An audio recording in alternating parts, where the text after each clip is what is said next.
Hey everyone, welcome back to my vlog. কেমন আছো সবাই?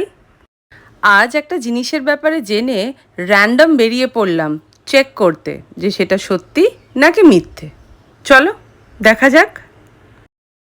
বাইরে যা গরম, হেঁটে রিক্সা স্ট্যান্ড অবধি যেতে যেতে অবস্থা পুরো কাহিল হয়ে গেছে।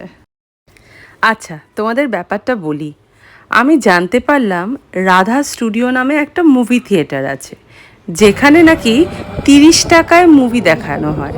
হ্যাঁ, ঠিক শুনেছ, 30 টাকা। আমার তো বিশ্বাসই হচ্ছিল না। ভাবলাম হয়তো গিয়ে দেখবো হলটা ভাঙাচোরা বা কয়েকটা সিট ভেঙে পড়ে আছে। উফ, ভয় ভয় যাচ্ছি বলতে পারো। ও, এই মুভি হলটা হলো ভাঙড় হসপিটালের ঠিক পেছন দিকটায়। এই দেখো, এটা তার এন্ট্রেন্স। ভেতরে গিয়ে দেখি হলটা ওই আইনক্স আর পিভিআরের মতো বড় না, ছোট, কিন্তু খুব পরিষ্কার। অ্যান্ড হ্যাঁ, এসি আছে, মোটামুটি 140 সিটস। ঠিক আছে, বুঝতে পেরেছি। তাহলে যেভাবে হয় সেভাবেই হবে। ওই পুরোহিত ডেকে পুজো আর্চা করে গয়ে গিয়ে সত্যি কথা বলতে ভেবেছিলাম হয়তো এত কম টিকিটের দাম যখন ক্রাউডটা বাজে হবে বা হলটা কেমন হবে non AC, but I was surprise যে 30 টাকাতেও এত ভালোভাবে মুভি দেখা যায়। তবে হ্যাঁ, মুভি হলের মধ্যে কিন্তু কোনো খাবার অ্যালাউড না। ও হ্যাঁ, আমি এই মুভিটা দেখতে এসেছিলাম, কিল বিল সোসাইটি।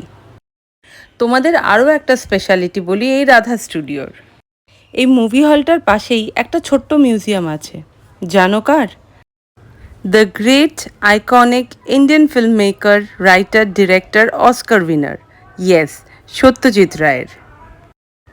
এইখানে ওনার ব্যবহার করা কিছু মেশিনস রাখা আছে, like editing machine, camera, film viewing machine, channel mixer, etcetera et cetera.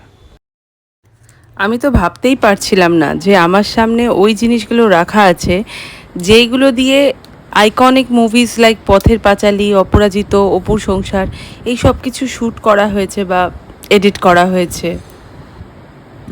আমার মনে হয় দেরি না করে তোমরাও একবার চটপট করে ঘুরে এসো রাধা স্টুডিও, আর আমায় কমেন্টসে জানাও যে তোমাদের কেমন লাগলো। আজকের ব্লগটা এতটাই থাক, দেখা হচ্ছে আমাদের পরের একটা ব্লগে। Don't forget to like, comment and follow me. Bye!